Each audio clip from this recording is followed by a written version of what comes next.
ॐ भूर्भुवः स्वः तत्सवितुर्वरेण्यं भर्गो देवस्य धीमहि धियो यो नः प्रचोदयात्। ॐ शान्ति शान्ति शान्तिः। नमस्ते मेरे प्रिय दोस्तों, ये महर्षि रामना के साथ बातचीत का 5वां वीडियो है। इस वीडियो की शुरुआत हम 34वीं बातचीत से करते हैं। महर्षि के ये टॉपिक इसका है योगी रमैया के अनुभव का वर्णन। और 34वीं बातचीत, महर्षि के सानिध्य में बैठने से आंतरिक शांति मिलती है। मैं एक साथ 3-4 घंटे समाधि में बैठा करता था। मुझे अनुभव हुआ कि मेरे मन ने एक आकृति बनाई तथा अंदर से बाहर आ गया। निरंतर अभ्यास तथा ध्यान से मन हृदय में प्रवेश कर उसी में लीन हो गया। मेरा निश्चय है कि मन की विश्राम स्थली हृदय है। इसका परिणाम शांति है। मन के हृदय में लीन हो जाने पर आत्मा का अनुभव हो जाता है। एकाग्रता धारणा की अवस्था में भी यही अनुभूति हो सकती है। मैंने महर्षि से मनन के बारे में पूछा। उन्होंने मुझे निम्न प्रकार से बताया। मनुष्य की मृत्यु होने पर चिता निर्माण कर देह को उस पर लिटाते हैं। चिता को अग्नि दी जाती है, त्वचा जलती है, तदुपरांत मांस व अस्थियां तथा सारा शरीर ही जलकर राख बन जाता है। तत्पश्चात क्या रहता है? मन रहता है। प्रश्न होता है, शरीर में कितने मन हैं? 1 अथवा 2? यदि 2 होते तो लोग मैं शब्द का प्रयोग क्यों करते? हम शब्द का क्यों नहीं? अतः मन एक ही है। इसकी उत्पत्ति कहाँ से होती है? इसका स्वरूप क्या है? इस कर्म से खोज करते करते मन का भी लोप हो जाता है। तदुपरांत मैं ही शेष रह जाता है। तब प्रश्न उठता है, मैं कौन हूँ? केवल आत्मा। यही मनन है। मैंने इसी कर्म से मनन किया। इस प्रक्रिया से देह वासना नष्ट हो जाती है, अहंकार का लोप हो जाता है, केवल आत्मा प्रकाशित होती है। मन के लय मनोलय करने का एक दूसरा उपाय है सत्पुरुषों का संग। वे समाधि के पूर्ण ज्ञाता हैं। उन्हें आत्म साक्षात्कार स्वाभाविक व सहज रूप से सदैव है। जो उनके साथ रहते हैं वे उनकी कृपा से समाधि का स्वभाव क्रमशः आत्मसात कर लेते हैं। एक शिक्षित यात्री ने द्वैत तथा अद्वैत विषय पर भगवान से प्रश्न किया। महर्षि, देह भाव से युक्त होना ही द्वैत है, देह भाव से रहित होना ही अद्वैत है। 13 अगस्त 1936। 36वीं बातचीत। उत्तर भारत की एक ऊंचे घराने की एक विशिष्ट महिला अपने निजी सचिव के साथ दोपहर को आई। कुछ अक्षरों की प्रतीक्षा के बाद महर्षि जब भोजनोपरांत कक्ष में पधारे तो उसने प्रश्न किया, महाराज जी, क्या हम मृतकों को देख सकते हैं? महर्षि, हाँ। भक्त, क्या योगी हमें उनके दर्शन करा सकते हैं? महर्षि, हाँ, करा सकते हैं, किंतु मुझसे ऐसी आशा न करें क्योंकि मैं नहीं करा सकता। भक्त, आप क्या उनको देखते हैं? महर्षि, हाँ, स्वप्न में। भक्त, क्या हम योग द्वारा लक्ष्य प्राप्त कर सकते हैं?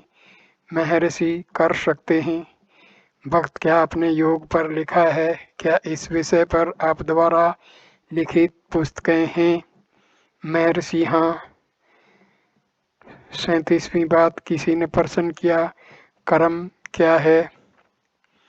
महर्षि का उत्तर, जिनकी फल प्राप्ति का क्रम प्रारंभ हो चुका है उनको प्रारब्ध कर्म भूतकाल के क्रम कहते हैं। जो जमा हैं और जिनकी फल प्राप्ति आगे होगी वे संचित कर्म कहे जाते हैं। ग्रामीणों द्वारा शाकपात के बदले में धान प्राप्त करने की तरह यह भी अनेक प्रकार के हैं। बदले में प्राप्त धान में चावल, रागी, जौ इत्यादि, कोई जल पर तैरने वाला, कोई जल में डूबने वाला, कोई अच्छा है, कोई बुरा है, कोई बीच का, अनेक प्रकार के अत्यंत प्रभावशाली संचित कर्म जब अगले जन्म में फल देने लगते हैं तो उन्हें उस जन्म का प्रारब्ध कहा जाता है। 38वीं बातचीत। वर्तमान में कार्य कर रहे सेवकों में से एक जब वह सर्वप्रथम आ था तो उसने प्रश्न किया, मोक्ष का क्या मार्ग है? महर्षि ने उत्तर दिया, जो मार्ग अपनाया गया है वही मोक्ष तक ले जाएगा। 20 सितंबर 1936। 39वीं बात। एक यात्री आर शेषगिरी राव से वार्तालाप करते हुए महर्षि ने बताया कि आत्मज्ञानी ही उत्तम कर्मयोगी हो सकता है। जब कर्तापन का भाव न रहे तो देखो क्या होता है। श्री शंकर ने एक कर्म का आदेश दिया था, किंतु क्या उन्होंने स्वयं भाष्य नहीं लिखे अथवा शास्त्रार्थ नहीं किए? कर्म करना अथवा नहीं करना इस विवाद में मत पड़ो, अपने आप को जान लो, तब देखो कि यह कर्म किसका है, यह किसका है। कर्म को स्वयं होने दो। जब तक कर्तापन का भाव है तब तक उसे अपने कर्मों के फल भोगने ही होंगे। यदि वह अपने को कर्ता नहीं मानता तो उसके लिए कोई कर्म नहीं रहता। जिसने सांसारिक जीवन का त्याग कर दिया है वह सन्यासी है। भक्त का प्रश्न, अहम भाव का उदय कैसे हुआ? महर्षि, यह जानना आवश्यक नहीं, वर्तमान को जानो। जब तुम इसे नहीं जानते तो अन्य काल की चिंता क्यों करते हो? एक प्रश्न के उत्तर में महर्षि ने कहा, जगत तुम में है अथवा तुमसे बाहर? क्या वह तुमसे अलग है? क्या जगत तुमसे आकर कहता है कि मैं हूँ? 40वीं बातचीत। प्रश्नकर्ता ब्राह्मण ने पुनः पूछा, हम किस प्रकार जाने कि वह कर्म हमारा है अथवा नहीं? महर्षि, यदि कर्म का फल व्यक्ति को प्रभावित नहीं करता तो वह कर्म से मुक्त है। भक्त, क्या बौद्धिक ज्ञान ही पर्याप्त है? महर्षि, बुद्धि से जाने बिना उसका अभ्यास कैसे होगा? अतः पहले बुद्धि से जानो, फिर वहीं रुको नहीं, उसका अभ्यास करो। तब महर्षि ने इसके बाद कुछ निरूपण किया। जब तुम एक दार्शनिक सिद्धांत का पालन करते हो तो अन्य सिद्धांत का खंडन करना ही पड़ता है। मठाधिपतियों की यही स्थिति है। सब लोगों से एक ही प्रकार के कार्य करने की आशा नहीं की जा सकती। प्रत्येक व्यक्ति अपने स्वभाव तथा पूर्व जन्म के संस्कार के अनुसार ही कर्म करता है।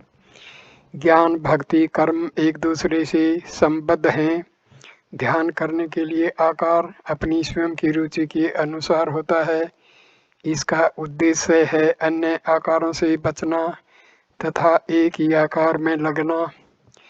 इससे लक्ष्य की प्राप्ति हो जाती है। प्रारंभ में मन को हृदय में एकाग्र करना असंभव है। इसी कारण इन साधनों की आवश्यकता है। कृष्ण का कथन है कि मेरे, तुम्हारे इत्यादि किसी के कोई जन्म नहीं हुए, और बाद में वे कहते हैं कि उन्होंने आदित्य से पहले जन्म लिया था। अर्जुन को इस कथन में शंका होती है। इससे यह निश्चय हुआ कि हर व्यक्ति अपने विकास के अनुरूप ही ईश्वर की धारणा बनाता है। तुम जागृत अवस्था में स्वयं को देह मानते हो, पर सुषुप्ति में ऐसा नहीं मानते। एक व्यक्ति के शरीर भी तो अनेक परतों में होते हैं। ईश्वर की अनंत सामर्थ्य क्यों नहीं होगी?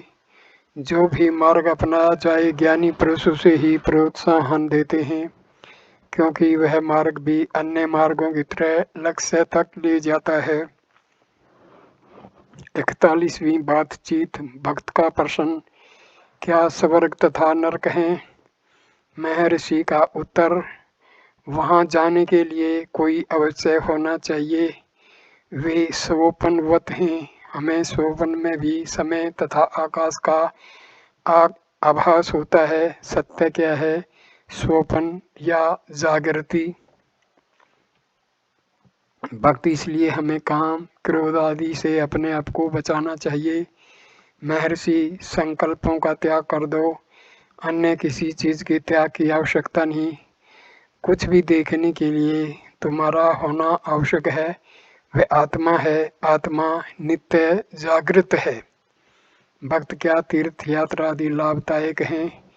महर्षि, हाँ। भक्त, आत्मा तक पहुँचने के लिए कौन सा प्रयास आवश्यक है? महर्षि, मैं को नष्ट कर देना चाहिए। आत्मा तक पहुँचना नहीं पड़ता। क्या ऐसा कोई अक्षर है जब आत्मा नहीं है? यह नवीन नहीं है। तुम जो हो वही हो रहा है। तुम जो हो वही ही रहो। जो नवीन है वह स्थायी नहीं हो सकता। जो सत्य है वह सदैव रहेगा। भक्त, ज्ञान यज्ञ अथवा अन्य यज्ञ क्या हैं? महर्षि, इसके लिए अन्य पद्धतियां हैं। साधना का उद्देश्य तो ज्ञान की प्राप्ति है। भक्त, क्या जीवन मुक्त भिन्न प्रकार के होते हैं? महर्षि, यदि वे बाह्य रूप से भिन्न हों तो भी क्या हुआ, उनके ज्ञान में कोई अंतर नहीं है। भक्त, एक गुरु का भक्त रहकर भी क्या अन्यों के प्रति आदर किया जा सकता है? महर्षि, गुरु केवल एक ही है, वह शरीरधारी नहीं है। जब तक दुर्बलता हो तब तक शक्ति की सहायता की आवश्यकता रहेगी। भक्त, जय कृष्ण मूर्ति के अनुसार किसी गुरु की आवश्यकता नहीं है। महर्षि, उन्होंने ऐसा कैसे जाना? आत्मज्ञान की प्राप्ति के उपरांत ही ऐसा कहा जा सकता है, उससे पूर्व नहीं। भक्त, आपने परम पुरुषार्थ के पश्चात यह अवस्था प्राप्त की है। हम निर्मल आत्माएं क्या कर सकते हैं? महर्षि, हम अपनी आत्मा में हैं, हम संसार में नहीं हैं। भक्त, स्वर्ग तथा नरक यह क्या है? महर्षि, स्वर्ग तथा नरक तुम्हारे साथ साथ चलते हैं। तुम्हारे काम क्रोध ही इनके जनक हैं। वे स्वप्न तुल्य हैं। भक्त, गीता का कथन है कि यदि भ्रू मध्य में एकाग्र होकर श्वास पर संयम किया जाए तो परम अवस्था प्राप्त होती है। यह कैसे किया जाता है? महर्षि, तुम सदैव आत्मा में हो, आत्मा तक जाना नहीं पड़ता। भ्रू मध्य केवल एक स्थान है जहाँ एकाग्रता करनी चाहिए, उपासना स्थान। भक्त, अब आपने हृदय को उपासना का स्थान कहा था। महर्षि, हाँ, वह भी है। भक्त, हृदय कहाँ है? महर्षि, हृदय आत्मा का केंद्र है।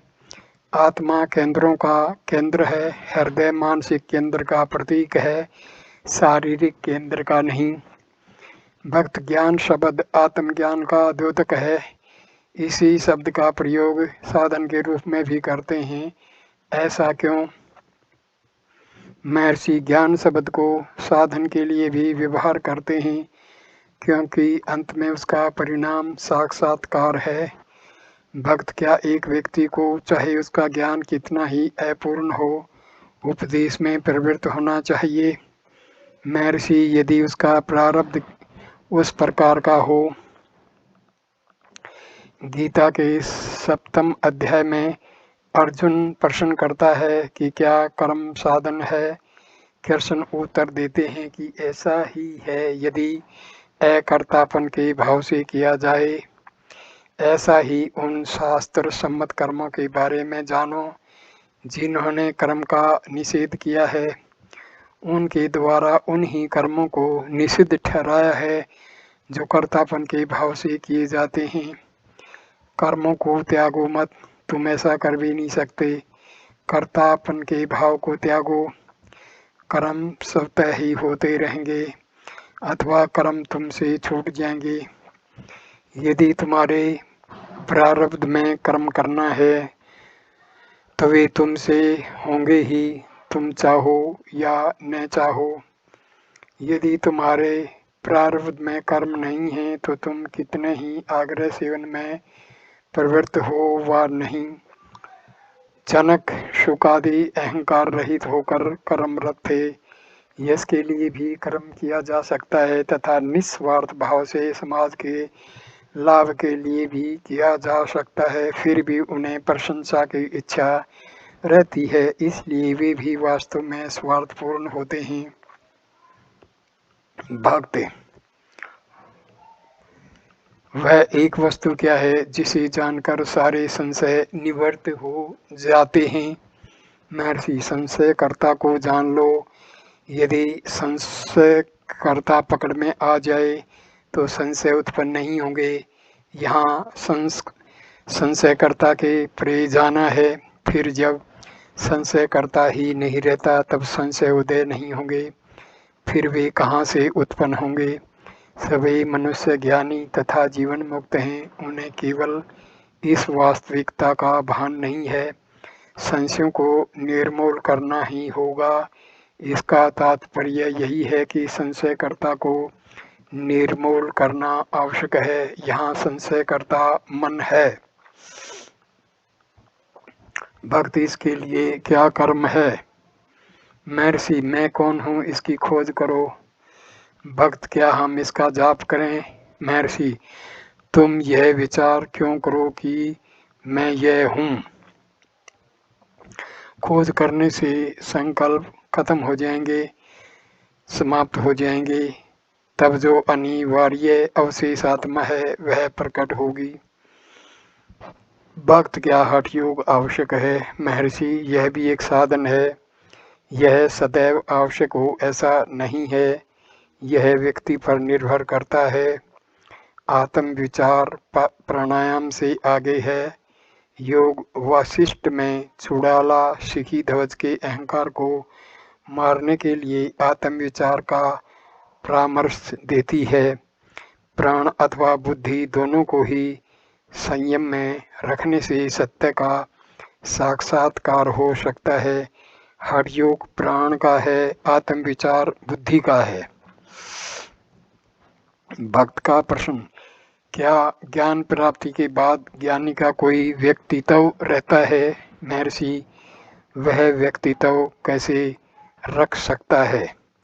सामान्यतया दैनिक जीवन में भी श्रेष्ठ व्यक्ति किसी कार्य के प्रारंभ से पहले आचमन तथा प्राणायाम का निर्देश देते हैं। कर्म चाहे लौकिक हों अथवा पारलौकिक। इससे यह निष्कर्ष निकलता है कि मन की एकाग्रता से सफलता प्राप्त होती है।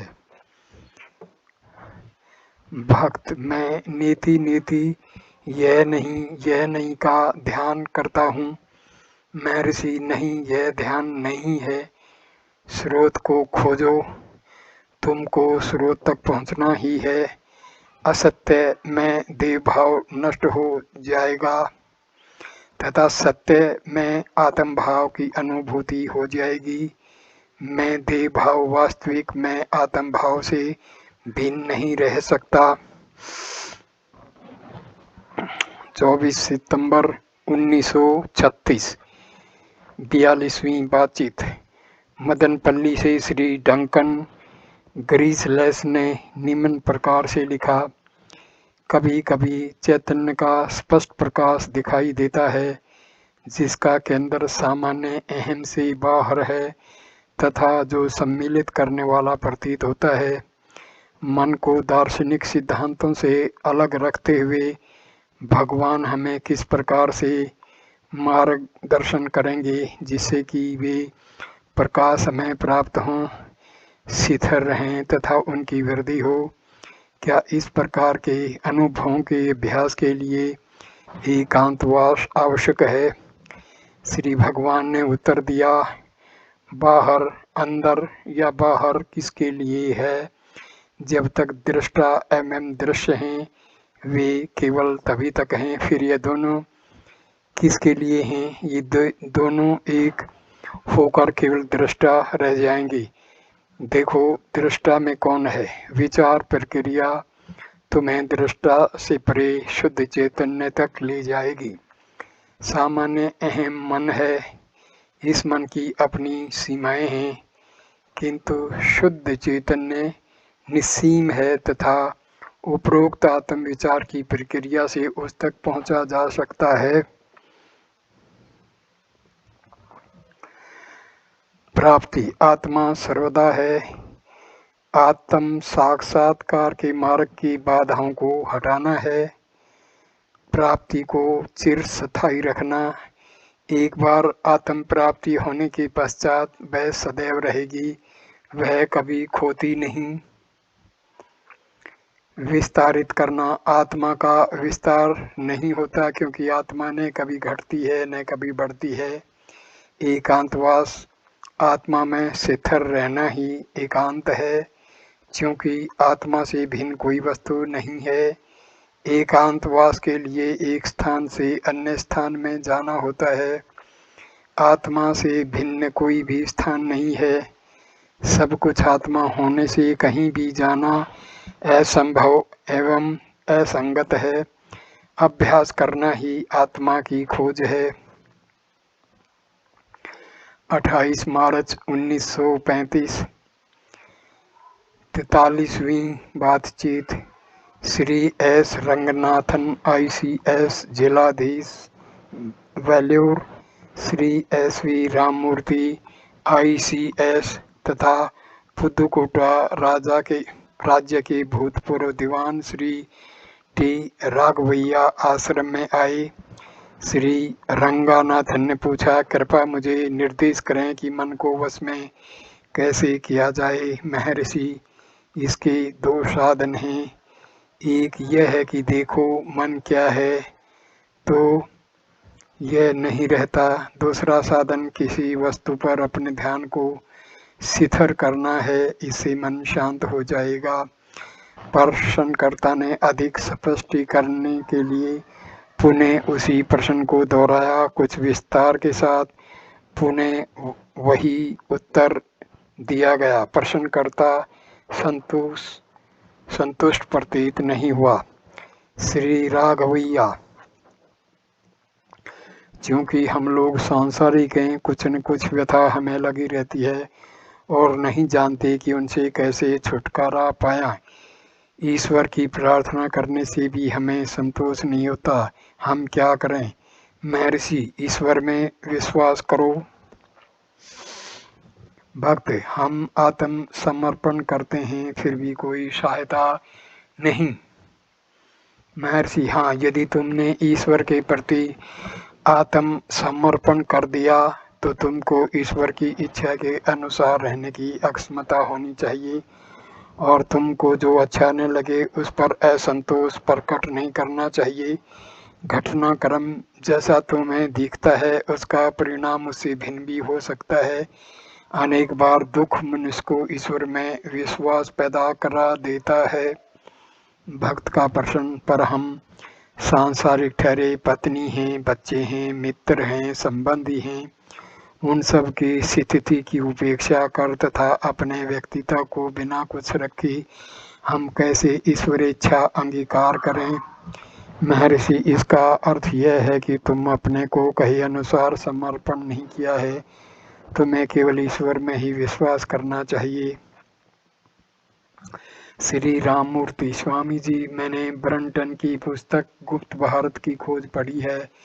मैं अंतिम परिच्छेद से बहुत प्रभावित हुआ हूँ, जिसमें वे कहते हैं कि बिना विचार के भी जागृति रखी जा सकती है। मैं जानता हूँ कि भौतिक शरीर का भान त्याग कर भी विचार करना संभव है। क्या मन के बिना भी विचार किया जाना संभव है? संकल्पों से परे जो चैतन्य है, क्या उसकी अनुभूति संभव है? महर्षि का उत्तर हाँ, चैतन्य केवल एक ही है जो जागृति, स्वप्न तथा सुषुप्ति अवस्थाओं में यथावत रहता है। सुषुप्ति में मैं का लोप हो जाता है, जागृति में मैं का भाव उदय होता है और तब संसार भाषित होता है। सुषुप्ति में यह मैं कहाँ था, यह वहाँ था अथवा नहीं था, यह वहाँ भी रहा होगा किंतु उस रूप में नहीं जिसमें तुम्हें अप्रतीत होता है। जागृति का वर्तमान मैं केवल मैं का संकल्प मात्र है, जबकि सुषुप्ति का मैं ही वास्तविक मैं है। इसकी निरंतर सत्ता है, यही चैतन्य है। यदि इसका अनुभव हो जाए तो तुम देखोगे कि यह संकल्पों से परे है। भक्त, क्या हम बिना मन के विचार कर सकते हैं? महर्षि, अन्य क्रियाओं के समान परम चैतन्य को अशांत किए बिना विचार प्रक्रिया भी चल सकती है।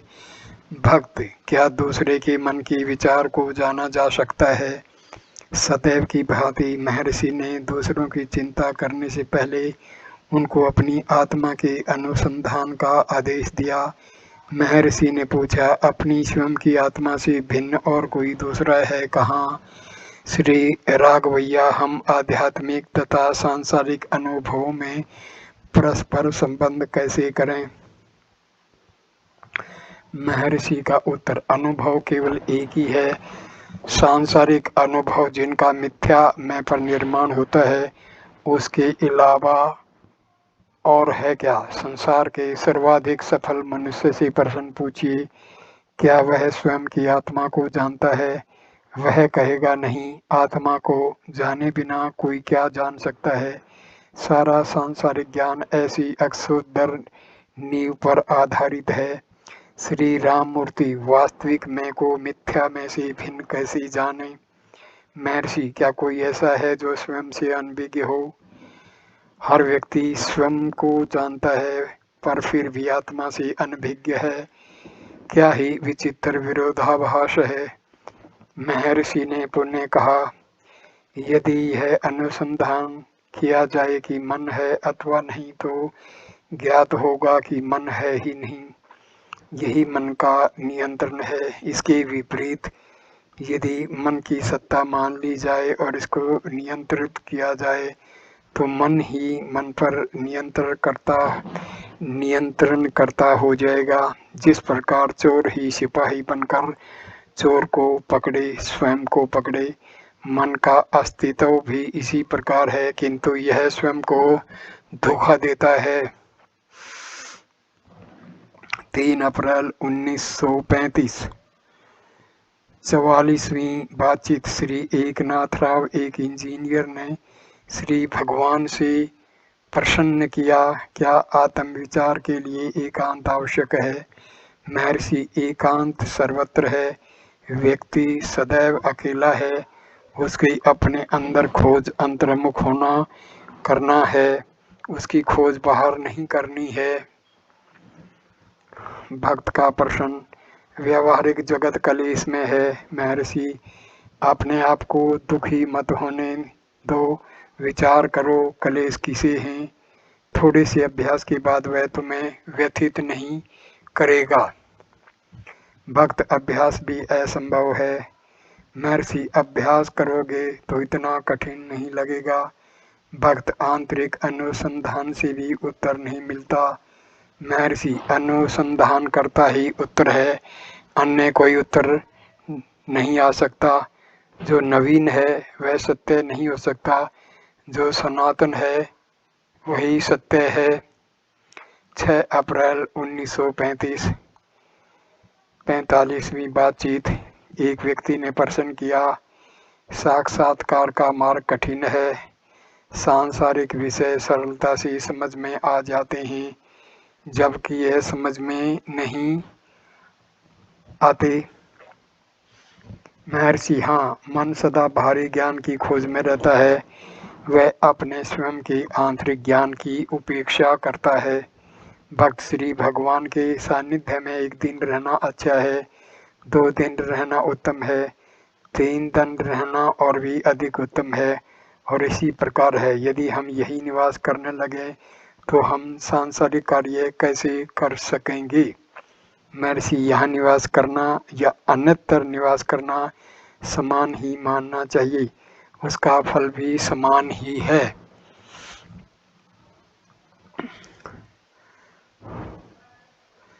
महर्षि, हाँ, मन सदा बाहरी ज्ञान की खोज में रहता है। 12 अप्रैल 1935 46वीं बातचीत। मलयालय भाषा में उपदेश सार का सस्वर पाठ सुनने के बाद नागरकोइल के श्री रामचंद्र अय्यर ने अपनी स्वाभाविक सरलता से मन, उसकी एकाग्रता तथा नियंत्रण के संबंध में प्रश्न पूछा। महर्षि ने बताया कि देह तथा आत्मा को एक मानना ही मन है। यह मिथ्या अहम है जो उत्पन्न किया गया है। फिर यह स्वयं मिथ्या दृश्यावली की सृष्टि करता है और उनमें व्याप्त प्रतीत होता है। यह सब मिथ्या है, केवल आत्मा ही सत्य है। यदि मिथ्या में देह भाव से नष्ट हो जाए तो सत्य की निरंतर सत्ता स्पष्ट होगी। इसका अर्थ यह नहीं है कि सत्य की सत्ता अभी एवं यहाँ नहीं है। सत्य शाश्वत एवं सदैव विद्यमान है। प्रत्येक के अनुभव में भी यही है, क्योंकि हर व्यक्ति जानता है कि वह है। वह कौन है? आत्मिक दृष्टि से सोचें, मैं कौन हूँ? मिथ्या अहम दृश्यों से लिपायमान हो जाता है। यह अहम स्वयं भी स्वयं का दृश्य बन जाता है। स्वयं भाव ही मिथ्या है, केवल दृष्टा ही सत्य है। अपने आप को दृश्य अर्थात शरीर से युक्त मत करो। इससे मिथ्या अहंकार, देहाभिमान का प्रादुर्भाव होकर मिथ्या संसार की सृष्टि होती है तथा इसी से हमारा व्यवहार चलता है, जो सारे क्लेश का कारण बनता है। अपने आप को यह वह एवं अन्य कुछ ऐसा होना, वैसा होना, यह होना, वह होना मत मानो। केवल मिथ्या को त्यागो। परम सत्य आत्म सत्या स्वयं को प्रकाशित करेगी। शास्त्रों का कथन है कि आत्मा सदैव है, नित्य सिद्ध है, फिर भी अज्ञान के त्याग का उपदेश करते हैं। यदि आत्मा सदैव नित्य है तथा वर्तमान सिद्ध है तो अज्ञान कैसे हो सकता है? अज्ञान किसके लिए है? यह कथन परस्पर विरोधी हैं, किंतु इनका प्रयोजन वास्तविक मुमुक्षु को सही दिशा प्रदान करना है। यदि सादे शब्दों में न तवेवाहम जातु नासम न त्वम नेमे जनाधिपा, न तू है न मैं हूँ न ये सारे राजा ही हैं, कहकर केवल सत्य का उपदेश स्पष्ट शब्दों में करें। जैसा कि श्री कृष्ण ने अर्जुन को उपदेश दिया तो वह उसकी समझ में सरलता से नहीं आएगा। श्री कृष्ण ने सत्य का उपदेश दिया पर अर्जुन उसे ग्रहण नहीं कर सका। बाद में कृष्ण उसे स्पष्ट समझाते हैं कि लोग कृष्ण को, जो कि आत्मा है, उसे उनके शरीर से, श्री कृष्ण के शरीर से संबद्ध कर देते हैं, जबकि वास्तव में कृष्ण का उनका न जन्म हुआ था न उनका मरण होगा। फिर भी कृष्ण ने सत्य को स्पष्ट करने के लिए अर्जुन को पूरी गीता सुनाई। देखो, केवल आत्मा की ही सत्ता है। यह होना अथवा वह होना नहीं, वह अस्तित्व मात्र है। केवल आत्म भाव से रहो और सारा अज्ञान सदैव के लिए समाप्त हो जाएगा। विचार करो, अज्ञान किसके लिए है? जब तुम निद्रा से जागते हो तब अहम देह भाव उदय होता है। गाढ़ी निद्रा में तुम नहीं कहते कि तुम सो रहे हो और तुम जागने वाले हो, अथवा तुम इतनी देर से सो रहे थे किंतु फिर भी तुम वहाँ हो। केवल जागने पर ही तुम कहते हो कि तुम सो चुके। निद्रा तुम्हारी जागृति का ही अंश है। अपनी शुद्ध सत्ता को जानो। देह से भ्रमित न हो, देह तो संकल्पों का परिणाम है। संकल्पों का खेल यथावत चलता ही रहेगा, किंतु तुम प्रभावित नहीं होगे। सुषुप्ति में तुम्हें देह से संबंध नहीं था, इसी प्रकार तुम सर्वदा रह सकते हो। श्री एकनाथ राव, इस साधन का धन कमाने से सामंजस्य कैसे हो, जबकि सांसारिक लोगों के लिए आवश्यक है। महर्षि, कर्मों के करने से बंधन नहीं होता। बंधन का कारण केवल यह मिथ्या कल्पना कि मैं करता हूँ है। ऐसे संकल्पों को त्यागो तथा बिना अपने हस्तक्षेप के शरीर तथा इंद्रियों को अपना कार्य करने दो। इस वीडियो को मैं यहीं विराम देता हूँ। अगला छठा वीडियो 20 अप्रैल 1935 47वीं बातचीत से शुरू होगा। नमस्ते मेरे प्यारे दोस्तों, कृपा करके वीडियो को लाइक करना, कमेंट करना, शेयर करना और चैनल को सब्सक्राइब कर देना। थैंक यू, नमस्कार।